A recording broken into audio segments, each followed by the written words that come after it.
अस्सलाम वालेकुम फ्रेंड्स इनकी एसएफ नार्गिस किचन நம்ம என்ன பார்க்க போறோம்னா மோத்திச்சூர் லட்டு செய்ய போறோம். அது எப்படி செய்யணும்னு பார்க்க வீடியோக்குள்ள போகலாம் வாங்க. லட்டு செய்ய நான் ஒரு 1/4 கிலோ கடலைப்பருப்பு எடுத்துர்க்கேன். இந்த கடலைப்பருப்பை நம்ம நல்லா வாஷ் பண்ணிட்டு ஒரு 2 டைம் 1 டைம் வாஷ் பண்ணிட்டு இத ஒரு 2 மணி நேரம் நல்லா ஊற வச்சுக்கலாம். இப்போ இது நல்லா ஊறி இருக்கு. இந்த கடலைப்பருப்பு நல்லா தண்ணியை வடிகட்டிட்டு நம்ம இத அரைக்க போறோம். இந்த மாதிரி ஒரு ஜல்லடை நிறைஞ்ச ஒரு இதுல போட்டுட்டு நல்லா வடி விட்டுருங்க. அப்பதான் தண்ணி ஃபுல்லா ட்ரை ஆயிடும். இப்போ இத நான் அரைச்சிட்டு வந்துட்டேன். இதுல தண்ணி எதுவும் சேர்க்காம தான் அரைக்கணும். உப்பு கூட சேர்க்க கூடாது. இதுதான் கரெக்டான பதம். இப்போ தேவையான அளவு எண்ணெய் சேர்த்துக்கங்க. எண்ணெய் நல்லா ஹீட் ஆனதும் இதுல நம்ம அரைச்சு வச்சிருக்க கடலைப்பருப்பு வந்து இதுல நம்ம குட்டி குட்டியா போட்டுக்கலாம். இது நல்லா பொன்னிறமா வரணும்னு அவசியம் இல்லை. ஓரளவுக்கு வெந்துட்டா போதும். ரொம்ப வறுத்துட்டோன்னா அது லட்டு உங்களுக்கு ஹார்டாக வந்துடும். இப்போ இந்த ஸ்டேஜில் நான் இதை எடுத்துடுறேன். இதை மொத்தத்தையும் நான் வறுத்து எடுத்துக்கிறேன். இப்போ நான் வறுத்து எடுத்துகிட்டு வந்துட்டேன். இது ரொம்ப ஆறணும் அதுக்கப்புறம் தான் அரைக்கணும் இல்லை, மீடியம் ஹீட்லேயே நம்ம இதை அரைச்சிட்டு இருந்துடலாம் மிக்ஸி ஜாரில் போட்டு. இப்போ நான் இதுக்கு ஒரு சக்கரை பாகு ரெடி பண்ணிக்கிறேன். நான் எந்த டம்ளரில் கடலைப்பருப்பு எடுத்தேனோ அதே அளவு சர்க்கரை எடுத்துக்கிறேன். உங்களுக்கு இனிப்பு இன்னும் வேணும்னா நீங்கள் இன்னும் கொஞ்சமாக சேர்த்துக்கலாம். இப்போ அதில் ஒரு 1/4 டம்ளர் தண்ணி சேர்த்துக்கிறேன் பாகு கரைக்க. இந்த பாகு வந்து நாம் கிளியர் பண்ண நான் ஒரு டிப்ஸ் சொல்கிறேன். நான் வந்து ரேஷன் சர்க்கரையில் தான் இந்த ஸ்வீட் செய்கிறேன். ரேஷன் சர்க்கரையில் கொஞ்சம் தூசியாக தான் தெரியும். இந்த தூசி சரியாகிறதுக்கு நம்ம ஒரு சின்ன டிப்ஸ் ஒன்று சொல்கிறேன். இது வந்து எனக்கு ஸ்வீட் செய்கிறவங்க தான் சொல்லி கொடுத்தது.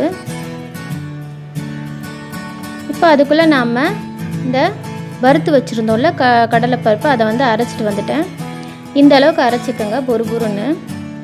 இந்த சக்கரை பாகு நல்லா கொதிக்க ஆரம்பிச்சிச்சு. இந்த ஸ்டேஜில் ஒரே ஒரு ஸ்பூன் பேக்கெட் பால் எடுத்து அதில் நீங்கள் ஊற்றிடுங்க சக்கரை பாகில். இப்போது அந்த அழுக்கெல்லாம் பாருங்கள் ஓரத்தில் சேர்த்து பாருங்கள், தூசியெல்லாம் சக்கரை பாகு கூட நல்லா தெரிஞ்சிடும். இப்போ இந்த தூசி நம்ம தனியாக எடுத்துடலாம். இந்த மாதிரி செஞ்சு பார்க்கும்போது பாகு செய்கிற ஐட்டத்தில் இந்த மாதிரி நீங்கள் செஞ்சு பாருங்கள். அந்த ஸ்வீட் வந்து தனி டேஸ்ட் கிடைக்கும். இப்போ இதில் நான் ஃபுட் கலர் சேர்த்துக்கிறேன். நான் வந்து எல்லோ கலர் சேர்க்குறேன். உங்களுக்கு வேணால் நீங்கள் ஆரஞ்சு கலர் சேர்த்துக்கலாம். ஆரஞ்சு கலரை விட எல்லோ கலர் நல்ல டேஸ்ட் இருக்குது. அதனால நான் எல்லோ கலர் சேர்த்துக்கிறேன். இப்போது இந்த சக்கரை பாகு வந்து ரெடி ஆகிடுச்சு. ரொம்ப கம்பி பதம் வரணும்லாம் அவசியம் இல்லை. கொஞ்சம் நுர வர மாதிரி இருந்தால் போதும். இந்த சக்கரை பாகு ரெடி ஆகிடுச்சு. இப்போ நம்ம அரைச்சி வச்சுருக்க இந்த கடலைப்பருப்பை இதில் சேர்த்துக்கலாம். சக்கரை பாகில் சேர்த்து கிளறி விட்டுருங்க. சக்கரை பாகில் இதை சேர்க்கும் போது ஸ்டவ் ஆஃப் பண்ணிவிடுங்க. இந்த மாதிரி கலந்து விட்டுட்டு இதை ஒரு 15-20 நிமிஷம் அப்படியே விட்டுட்டிங்கன்னா இது செட் ஆகிடும். இப்போ இந்த மாதிரி ஒரு பிளேட்டில் போட்டு இதை ஓரமாக வச்சிடலாம். பாருங்கள், இது நல்லா செட் ஆகிடுச்சு.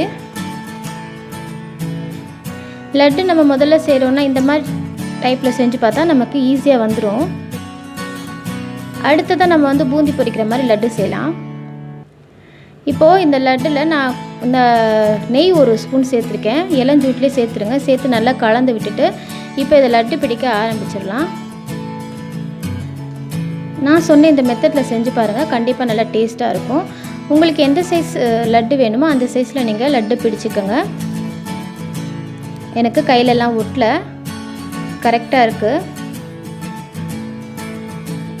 லட்டு நல்லா ஊறன்னு டேஸ்ட்டாக இருக்கும். நம்ம இன்றைக்கி செஞ்சு நாளைக்கு சாப்பிட்டோன்னா இன்னும் அதிகமான ருசி தான் கொடுக்கும்.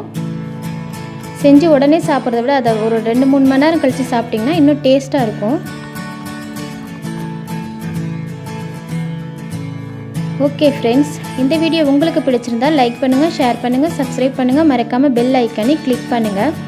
Okay, bye friends.